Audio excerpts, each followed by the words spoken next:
கிறிஸ்துவுக்குள் அருமையானவர்களே, இயேசு கிறிஸ்து நாமத்தினாலே உங்கள் யாவரையும் வாழ்த்துகிறேன். இந்த நாளிலே ஒரு வசனத்தை கொண்டு நாம் தியானிக்க இருக்க விரும்புகிறோம். அந்த வசனம் யோவான் சுவிசேஷ புஸ்தகம் 11ஆம் அதிகாரம் 35ஆம் வசனம். ஒரு சிறிய வசனம், ஆனால் வல்லமையான வசனம். இயேசு கண்ணீர் விட்டார் என்ற வார்த்தை. நீங்கள் இந்த வசனத்தை படிக்கும் பொழுது சர்வ வல்லமை உள்ளவர், சாவை வென்றவர், சர்வத்தையும் படைத்தவர் யாருக்காக கண்ணீர் விட்டார், எந்த மனிதனுக்காக கண்ணீர் விட்டார் என்று பார்க்கும்போது அவர் சிநேகித்த லாசரு என்கிற ஒரு சிநேகிதன், ஆண்டவர் நேசித்த அந்த சிநேகிதன் ஒரு நாள் மரிக்கிறார். குடும்பமே கலங்குகிறது. ஒரு பெரிய இழப்பை அந்த குடும்பம் சந்திக்கிறது. பொதுவாக ஒரு குடும்பத்திலே ஒரு இழப்பு ஏற்படும் போது இன்னாரை நேசித்தவர்கள், ஒரு தாயோ ஒரு தகப்பனோ கூட பிறந்து நாம் இழக்க நேரிடும் போது யாராலையும் அந்த இழப்பை ஈடுகட்ட முடியாது.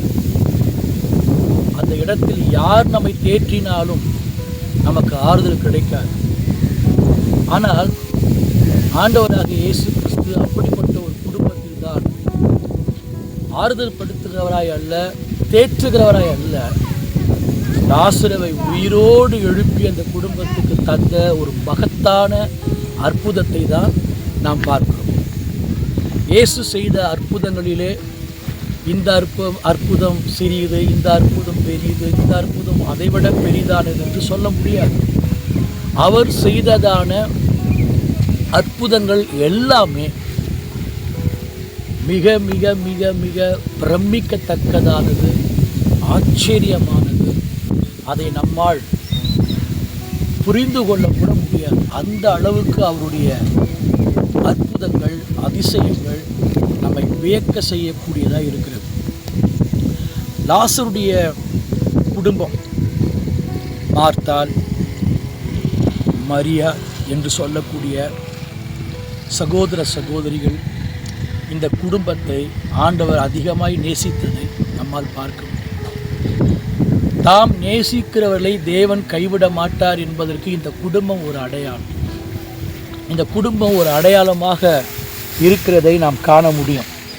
ஆகவே இந்த நாளிலே உங்களுக்கு நான் சொல்லக்கூடிய ஒரு சின்ன நற்செய்தி என்னவென்றால், ஒரு குடும்பத்தை நேசித்த இயேசு கிறிஸ்து அந்த குடும்பத்தில் ஒரு இழப்பு ஏற்படும் பொழுது எப்படி அந்த குடும்பத்துக்காய் கண்ணீர் விட்டு அந்த குடும்பத்தை தேற்றுகிறது மாத்திரமல்ல, அந்த குடும்பத்திலே இழந்த அந்த நபரை அவர் திரும்ப கொடுத்த அந்த அதிசயத்தை நம்மால் மறக்கவே முடியாது. ஆகவே எனக்கு அருமையான சகோதரி சகோதரியே, என்னை தேற்ற ஒருவரும் இல்லையே, எனக்குன்னு யாரும் இல்லையே, நான் விசாரப்படுகிறேனே, எனக்கென்று யார் இருக்கிறார்கள்? நான் தாயை இழந்து விட்டேன், தந்தையை இழந்து விட்டேன், அண்ணனை இழந்து விட்டேன், தம்பியை இழந்து விட்டேன், கூட பிறந்த சகோதரியை இழந்து விட்டேன்.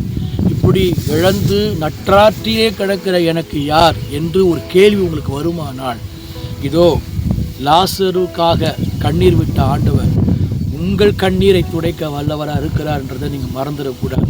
அன்றைக்கு அவர் கண்ணீர் விட்டதின் நோக்கம் லாசரை திரும்ப கொடுக்க வைத்து, இன்றைக்கு நீங்கள் கண்ணீர் விட்டது நிமித்தம் தேவன் உங்கள் இழப்பை ஈடுகட்டவும் அந்த குறைவை நிறைவாக்கவும் வல்லவராக இருக்கிறார் என்பதை நீங்கள் மறந்து விடாதீங்க.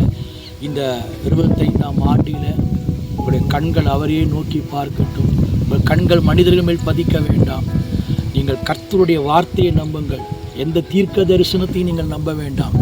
நீங்கள் கர்த்தருடைய வார்த்தையை மாத்திரம் நம்புங்கள். வேதம் தான் தீர்க்க தரிசனம், அதை நம்புங்கள். இயேசுவின் வார்த்தையிலே நிலைத்திருங்கள். உங்கள் பாதைகள் எவ்வளோ கடினமாக இருந்தாலும், உங்கள் சூழ்நிலைகள் எவ்வளோ கடினமாக இருந்தாலும், கர்த்தர் அதை இமைப்பொழுதிலே மாற்றி உங்கள் வாஞ்சையும் விருப்பத்தையும் நிறைவேற்றி உங்கள் சிரசிலே அவர் ஆசீர்வாதத்தின் கிரீடத்தை வைப்பார். அவரை நம்பியிருக்கிற நீங்கள் ஒருபோதும் வெட்கப்பட்டு போக மாட்டீர்கள். இந்த நாளிலே தேவன் உங்களுக்கு கொடுக்கிற இந்த வார்த்தைக்காக அவருக்கு நன்றி சொல்லுங்கள். கர்த்தர் தம்முடைய வலது கரத்தினால் உங்களை தூக்கி எடுப்பார். அதிசயத்தை சீக்கிரம் காண்பீர்கள். உங்கள் சூழ்நிலைகள் மாறுவதையும் காண்பீர்கள். இயேசு கிறிஸ்துவுக்கு மகிமை உண்டாவதாக. ஆமென். God bless you. கர்த்தர் உங்களை ஆசீர்வதிப்பாராக.